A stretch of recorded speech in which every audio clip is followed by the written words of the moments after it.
Suatu ketika dulu, media sosial pernah digemparkan dengan sebuah rakaman seorang lelaki sedang menolak troli. Dalam troli itu ada bantal guling, sebuah beg berwarna biru dan sebuah bungkusan plastik hitam. Malah orang ini sempat melemparkan senyuman kepada penghuni lain yang berada di dalam lift bersamanya. Namun di sebalik senyuman ramah orang ini, dia sebenarnya menyimpan satu rahsia. Orang ini baru saja selesai membunuh teman rapatnya sendiri. Malah jasadnya disorot di bawah timbunan barang di dalam troli yang dibawanya. Apa yang lebih mengerikan, ekspresi wajahnya yang sentiasa tersenyum. Dan ketika dia ditahan, dia mengaku puas kerana misinya sudah selesai. Tahu, habis bawain sampan, abang dong punya adik.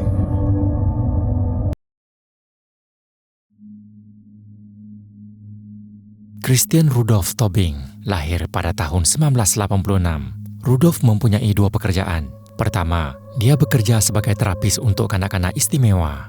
Kedua, dia pernah menjadi pendeta muda di salah sebuah gereja di Bogor. Menurut PH gereja, Rudolph memang pernah beberapa kali melakukan khotbah di sana. Dia mula berstatus sebagai pendeta muda sekitar Mac 2022 dan diberi kesempatan untuk berkhotbah kira-kira sebulan sekali. Namun sejak bulan Julai, dia tidak lagi datang ke gereja, hilang begitu saja tanpa kabar. Selain di gereja, dia juga sering membuat kandungan rohani, memuat naik firman Tuhan atau ayat-ayat agama, termasuk video-video di Instagram pribadinya. Dia juga pernah menceburi dunia podcast. Intinya masih sama, berkaitan dengan keagamaan dan hal-hal rohani. Rudolph pernah melanjutkan pengajian tingginya di Amerika Syarikat. Namun, pengajiannya di sana tidak selesai kerana dia dihantar pulang ke Indonesia selepas melanggar aturan visa. Selepas kembali ke Indonesia, Rudolph menyambung pengajiannya di salah sebuah kampus di Jakarta dalam jurusan teologi. Teologi ialah bidang yang mengkaji sesuatu agama di mana para pelajarnya didorong untuk berfikir secara kritis berkaitan isi dan ayat-ayat yang terdapat dalam kitab agama masing-masing. Dan kerana latar belakang agama Rudolph ialah Kristian, dia mempelajari teologi Kristian. Sebab itulah dia kemudiannya menjadi pendeta muda. Namun di sebalik latar belakangnya itu, Rudolph mempunyai sejarah trauma sejak zaman kecilnya. Dia mengaku sering menerima kekerasan fizikal dan dipukul orang tuanya.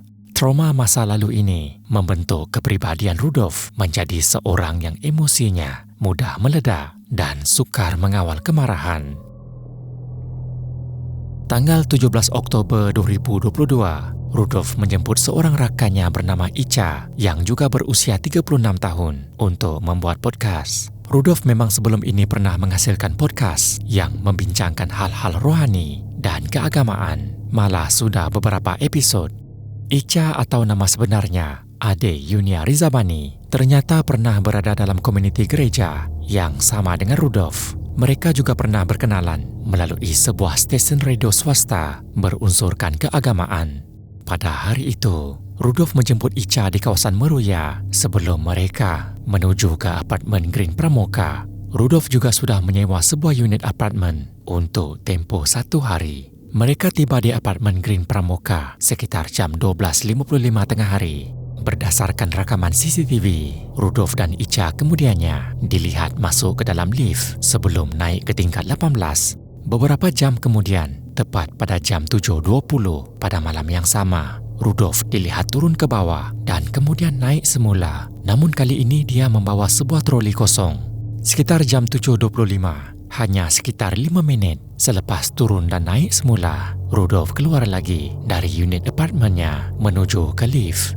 Kali ini, troli yang dibawanya sudah berisi. Kelihatan di bahagian bawah ada beg plastik hitam yang kemudian ditutup dengan bantal dan beg berwarna biru. Rakaman inilah yang akhirnya menjadi viral kerana Rudolph sempat tersenyum kepada penghuni lain. Senyuman itu mungkin bertujuan supaya orang lain tidak berasa curiga. Namun, dari sisi Rudolph pula, dia kelihatan seperti sudah bersedia melakukan perbuatan itu. Senyuman itu adalah bentuk kepuasan kerana misinya berjaya diselesaikan. Selepas keluar dari lift, dia terus menuju ke kawasan letak kereta. Jasad Icha kemudiannya dimasukkan ke dalam kereta sebelum dibawa ke kolong tol becakayu. Disitulah jasad Ica yang dibungkus dalam plastik hitam dibuang. Bungkusan itu akhirnya ditemui oleh penduduk dan polis terus menjalankan siasatan sehingga Rudolf berjaya ditangkap di kawasan Pondok Gede ketika dia sedang cuba menjual laptop milik Ica. Semasa disoal siasat, barulah terungkap satu plot twist dalam cerita ini.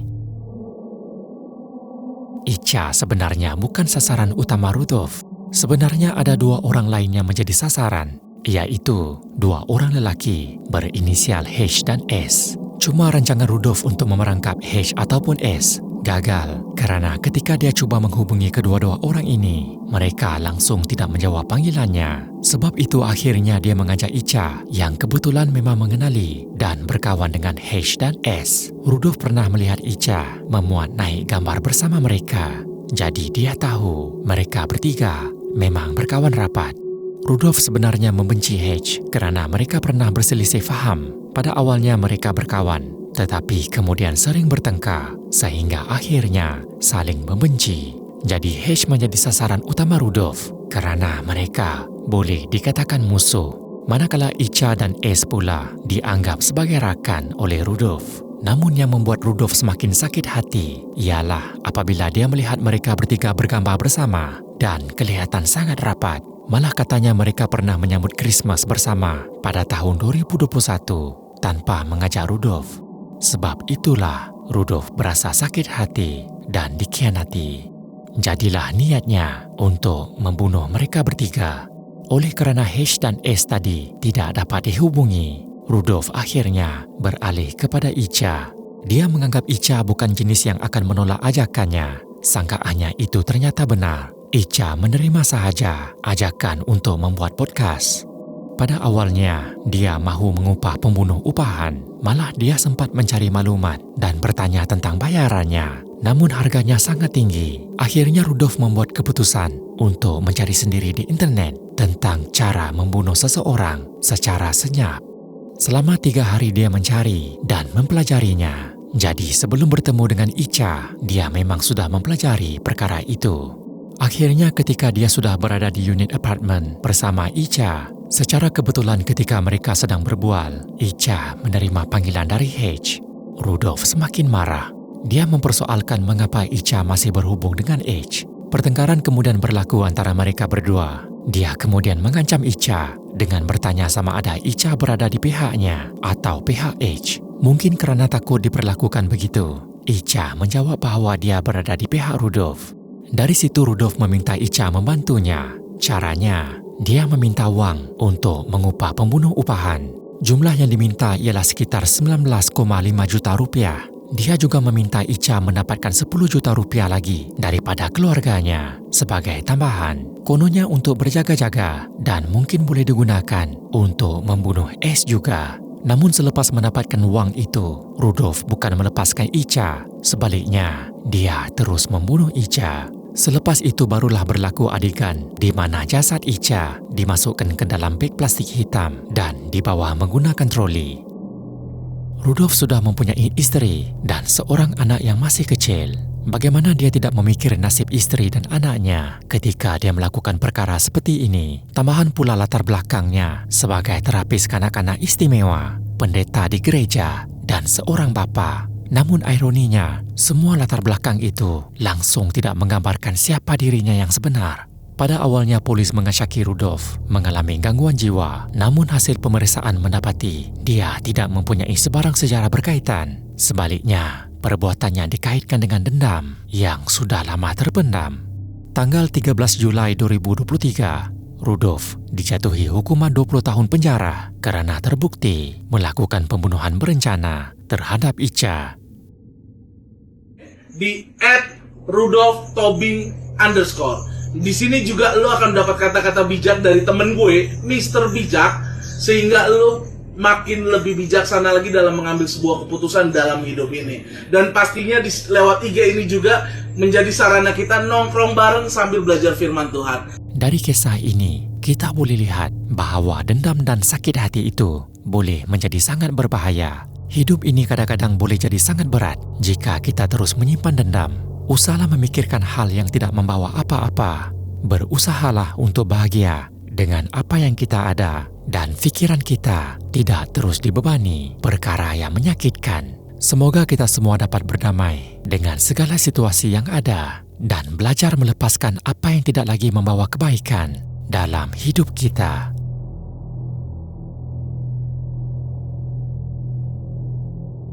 招摇撞骗我，一个卖人家大几千，我让你骗，你还开过光是吧？啊，就你开， Wanita ini sedang memecahkan sebuah patung kecil. 就你开，就你开，砸完了，家人们，啥事儿没有，这啥玩意儿？ Ini bukanlah patung biasa. Ini ialah patung Guanyin, tokoh yang dianggap suci dalam agama Buddha.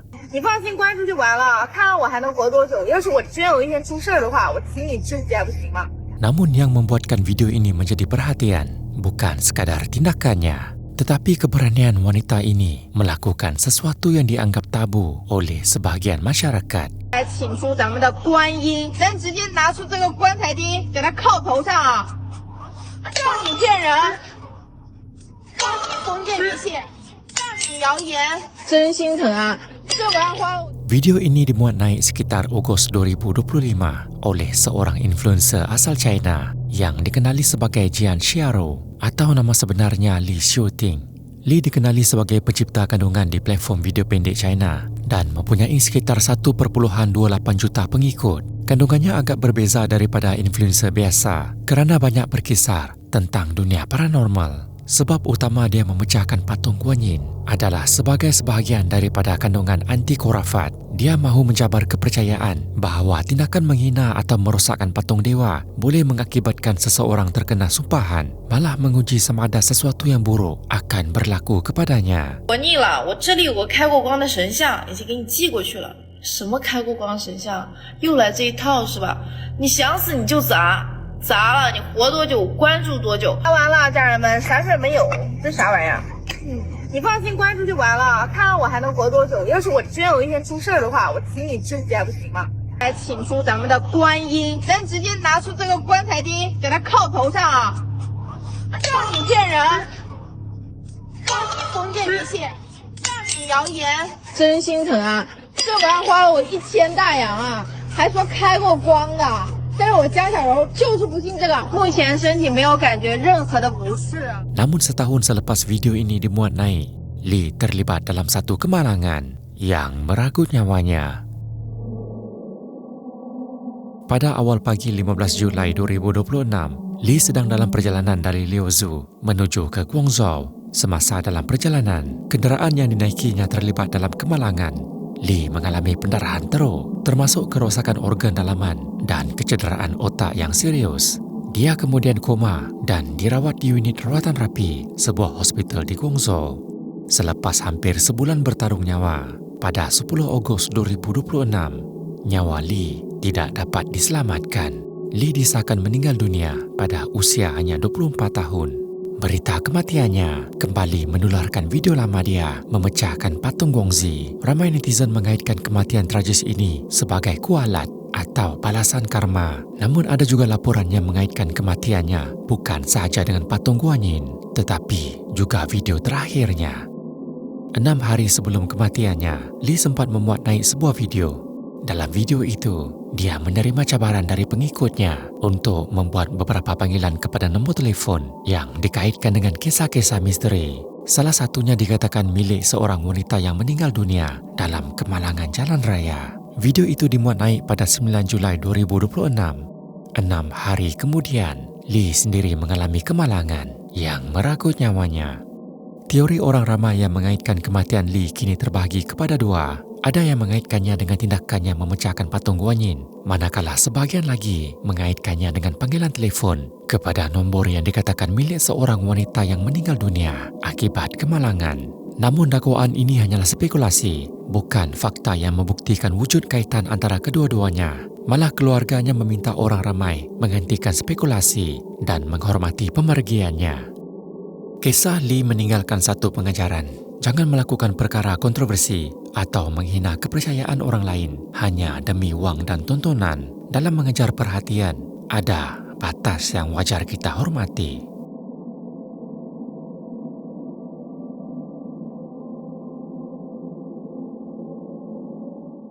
Kecamatan Seko di Kabupaten Luwu Utara, Sulawesi Selatan terkenal dengan keindahan alamnya yang memukau. Namun di balik pesona geografinya, wilayah ini menyimpan realiti kehidupan yang sukar bagi warganya. Salah satu kisah paling menyayat hati ialah peristiwa yang menimpa Eva Yuliana, seorang ibu muda asal Dusun Pokapaang, Desa Tanama Kaliang. Peristiwa ini menjadi tamparan hebat sekaligus cerminan nyata dari jurang pembangunan infrastruktur dan perkhidmatan kesihatan di kawasan pedalaman Indonesia. Tragedi ini bermula pada Sabtu pagi, 18 Mac 2023, sekitar jam 7 pagi. Eva sedang mengandung anak pertamanya, menunjukkan tanda-tanda mau bersalin dan harus memerlukan rawatan perubatan segera. Namun kemudahan kesihatan di Seko ketika itu sangat terhad dan hanya menyediakan perkhidmatan asas yang tidak mampu menyediakan rawatan bagi kehamilan berisiko. Dia mesti dirujuk ke hospital besar di ibu kota kabupaten. Namun rujukan ini bukanlah perjalanan ambulans biasa, melainkan sebuah misi penyelamatan yang bertaruh nyawa. Akses jalan yang rosak, berlumpur, dan berbentuk jalur tanah yang ekstrim membuat kenderaan pacuan 4 roda juga tidak mampu melaluinya. Malah laluan ekstrim yang dipenuhi lumpur ini pernah merekodkan tarif ojek motosikal termahal di Indonesia. Kadangkala mencecah Rp700.000 hingga Rp2 juta seorang. Akhirnya bantuan penduduk menjadi satu-satunya harapan dengan menggunakan buluh, kain sarung, dan kayu seadanya. Eva ditandu oleh belasan penduduk kampung secara bergilir, menempuh perjalanan sejauh 80 km. Perjalanan darat yang melelahkan ini mengambil masa sehingga 17 jam, meredah kawasan berbukit dan laluan curam sejak jam 7 pagi. Rombongan hanya tiba di Kecamatan Rongkong pada jam 11 malam. Dari Rongkong, perjalanan diteruskan menaiki ambulans sehingga Eva akhirnya tiba di Rumah Sakit Umum Daerah Andi Jema Masamba sekitar jam 4 pagi keesokannya. Malangnya perjuangan fizikal yang luar biasa itu berakhir dengan kabar duka yang mendalam. Akibat komplikasi pendarahan dan keletihan fisikal selama belasan jam dalam perjalanan, kondisi kesehatan Eva semakin merosot. Pasukan perubatan terus melakukan pembedahan kecemasan. Malangnya, nyawa Eva dan bayi yang dikandungnya tidak dapat diselamatkan. Kedua-duanya disahkan meninggal dunia. Pemirsa, seorang ibu hamil yang akan bersalin ditandu sejauh 80 km selama 17 jam menuju rumah sakit di Luwu Utara, Sulawesi Selatan. Namun naas, ibu dan bayi meninggal dunia karena pendarahan usai operasi. Kisah ini sungguh memilukan.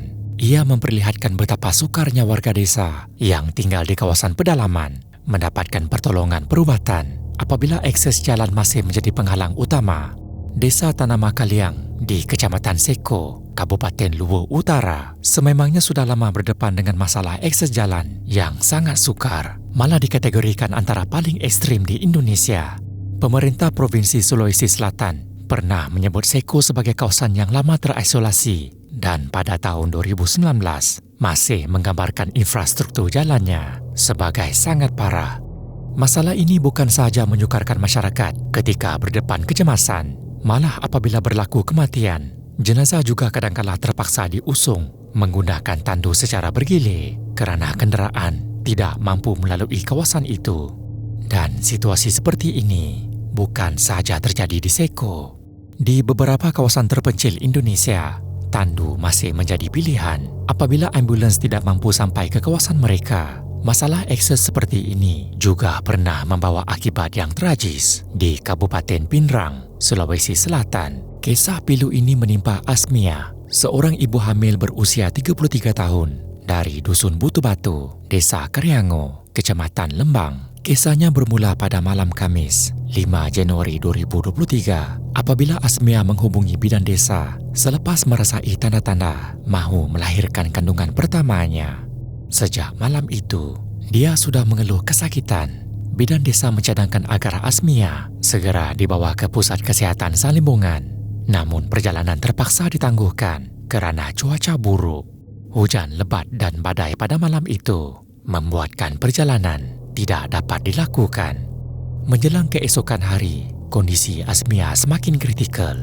Kini mereka berdepan dengan masalah besar, bentuk muka bumi dusun Butu Batu yang bergunung ganang dengan jalannya yang sempit, terjal dan licin menghalang kenderaan termasuk ambulans untuk masuk ke kawasan itu.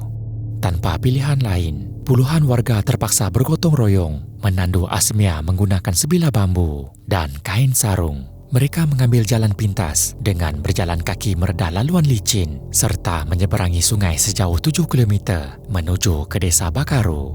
Di sana, kereta kesihatan milik Desa Kareangu yang sudah bersedia terus membawa Asmia ke pusat kesihatan Salimbungan dengan masa perjalanan sekitar setengah jam.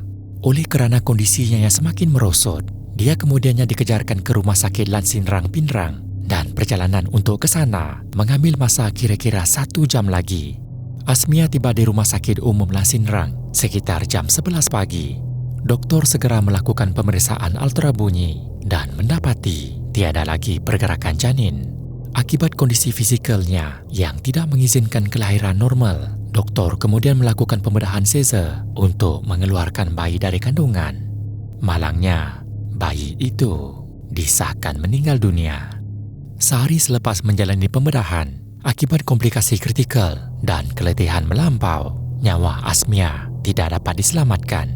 Asmia mengembuskan nafas terakhir pada Sabtu, 7 Januari 2023, sekitar tengah hari. Berita kematiannya menjadi kabar duka buat keluarga. Kini mereka terpaksa bersiap untuk membawa pulang jenazahnya ke kampung halaman. Sekali lagi menyaksikan jenazah Asmia terpaksa ditandu menggunakan kain sarung selama berjam-jam melalui jalan yang sama sebelum dapat dikebumikan. Pemirsa, kisah pilu datang dari Pinrang, Sulawesi Selatan. Seorang ibu hamil meninggal dunia bersama bayinya. Kisah ini menggambarkan masih ada segelintir warga yang tinggal di kawasan pedalaman dan sukar mendapatkan akses kepada perkhidmatan perubatan. Ironinya, dunia sedang melangkah ke arah masa depan yang semakin maju, namun masih ada segelintir masyarakat yang bertaruh nyawa di atas tandu bambu. Persoalannya, sampai bilakah tragedi kemanusiaan sebegini akan terus berulang?